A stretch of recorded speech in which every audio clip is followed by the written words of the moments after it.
Unit 6, Motivation and Emotion, 12:17 a.m. We got this 2 more units. This was so long and I hated it. After like unit 2, I like gave up.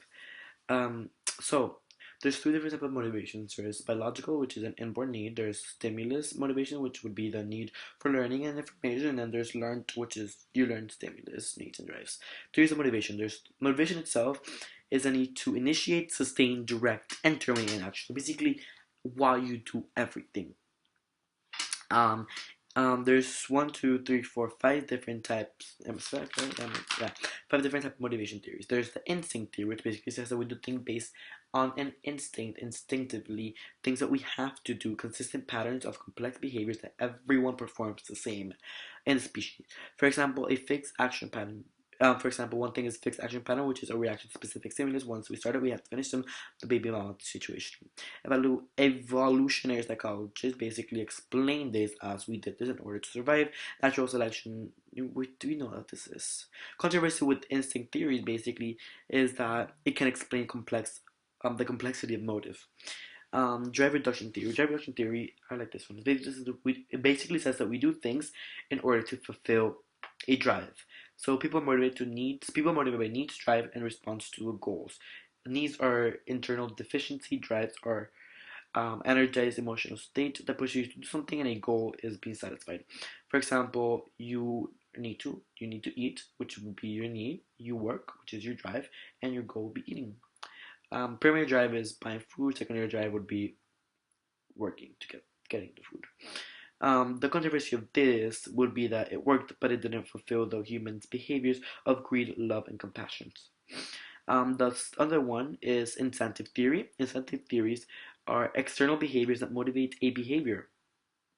For example, like eating yummy food, not just eating food, eating good ass food. They're basically saying like, for example, getting good grades for academic incentives. Incentives are external things that make you feel better. Bad thing about it can explain the compassion. It can explain um, altruistic behaviors. Arousal theory basically says that we do things to maintain an equal, like a satisfactory amount of arousal. You're trying to maintain an optimal level of psychological arousal. Arousal is being awake and alert. If you're too aroused, you're going to be anxious. If you're not aroused, you're going to be depressed. Yerkadoodles, that's how I call it. Yerkas and Dotson law. Yerkas Dotson law. People need an ideal level of arousal in order to work. Lower arousal means you need concentration, and high arousal is for stamina. The bad thing about this is that it is merely descriptive, and it can't explain the complexity of social needs.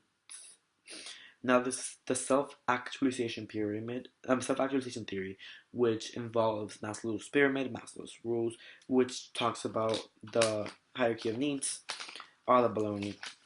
It basically says that you have specific needs you have to follow. So the first thing would be the biological need, which would be water, food, etc. Security needs would be a safety, a home. A love, belonging, and needs would be after, which is family, friends, intimate relationship. And then there's STEAM needs, which is the competence. And then there's self actualization, which is realizing personal potential. Um, this is basically it. The bad thing about this one is that it lacks empirical data, and also some people jump around from pyramid to pyramid, regardless of Maslow's goals. So they didn't, but too bad they did. Motivation and behavior. Um, so now, motivation behind behavior. How drive, need, incentives work together and opposing.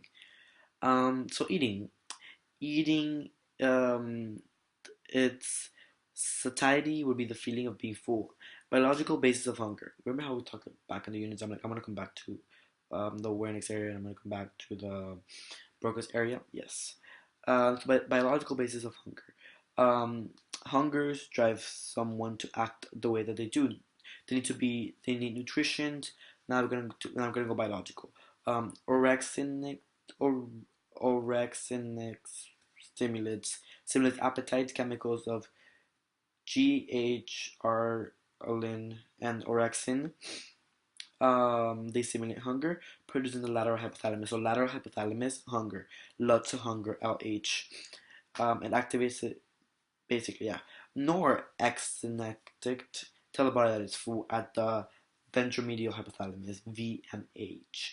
VMH very much. Wait, I'm lying to you. It's not very much hungry. VMH. Uh, I don't know. I had it somewhere, but I don't remember anymore. But I know it's ventromedial. V is not hungry anymore. Leptin, there's some fucking chemicals inside. The set point is basically your weight range depending on how your body performs best. Set point is not directly related to weight. Set point is affected by the basal metabolic rate, which is a way that which your body wastes energy at resting time. Hypoglycemic people need insulin, for example. External cues that influence eating behaviors. That will be signal stimuli linked with food. Supports can cause an increase in insulin, cause a drop of glucose. Opposite to something smells bad, cues of appetite. Classical condition basically talks about the effect of, uh, excuse me, affected to Will's multi unconscious stimuli leading to hunger. So classical condition is basically saying when you are conditioned to when you see something, you're gonna feel a way. So basically, if you always eat at 6 p.m., at 6 p.m. you're gonna be hungry. The environment affects it too. Stress leads to eating sweet. Culture affects hunger depending on what thing to eat, how people like see eating, etc. Obesity. Obesity is fat people, but like super fat people. Fat cells don't die due to like their extreme size and how hard they are to die. Set point can be affected by size. Also the metabolic rate.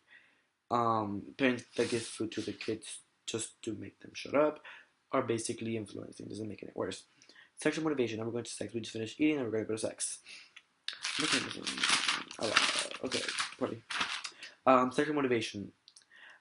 Desire to have erotic experiences that are pleasurable has to do with mating and passing on genes. So basically, why we have sex, we don't have to do it, but we need it for the survival of our species. Attachment, which is the level of oxytocin. Remember how we talked back in the neurotransmitters, oxytocin, um, which gives you love. And vasopressin. Sex is androgen and estrogen, and they're at the body's gonads, which is the testes and ovaries. We seek for pleasure and we repeat what pleases us. The human sexual response cycle. So basically, there's two researchers that were watching people like having sex a bunch of times, and they were like, "Oh my god, this happens." They basically made up the sexual response cycle, which is four parts go into sexual arousal. There's the excitement stage, which is the prepping, the genitals get full of blood and lubricated, etc. The plateau stage, which is the breathing increases, blood increases, everything increases. You get hornier. Orgasm phase is when you jizz or when you have like an orgasm. And then there's the refractory period, which is the rest before you can start again. Women have a way smaller refractory period in comparison to men. Men have it for minutes, days, and women have it for seconds to minutes. The Africans in research got basically talked about non-hetero open people show homosexuality exists. Factors affecting sexual motivations. Puberty is when we see the world differently. That's when we start being horny, wanting to fuck everything that walks. We sexualize things just because of the male androgens and because the female estrogens. We dream of sex, we live sex, adolescent sexuality. Taste of sex, and school doesn't help, nor parents. I'm gonna just check my notes. Um, so we fuck, basically. Um, we lead to pregnancy and STIs because we're not informed properly and the school's ass.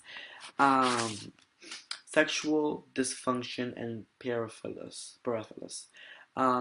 Dysfunctions would be a person's consistency, interference, and functions to propose to be sexually aroused properly. Premature ejaculation, for example, when this is when guys just too early. Rectal dysfunctions when guys can't get hard when they're too old. For females, basically painful intercourse and they can't get orgasms. Paraphilas or sexual interests that are they foster the norm. For example, fetishes, exhibitory, not something, frotteuristic, which is touching in public, pedophilia, masochist, sadist, whatever.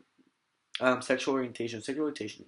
Sex is the biological genetical you have, and gender is what what you identify as.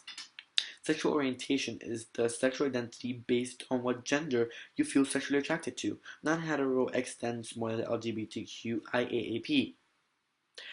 More sun, more gay. Serotonin level, hypothalamus. Gay is not a choice. We've learned this today. Social motivation, balance, and needs for belonging. Balance. Basically, you find a way for everything to be balanced. If your dad loves dogs, you can find a way to like dogs.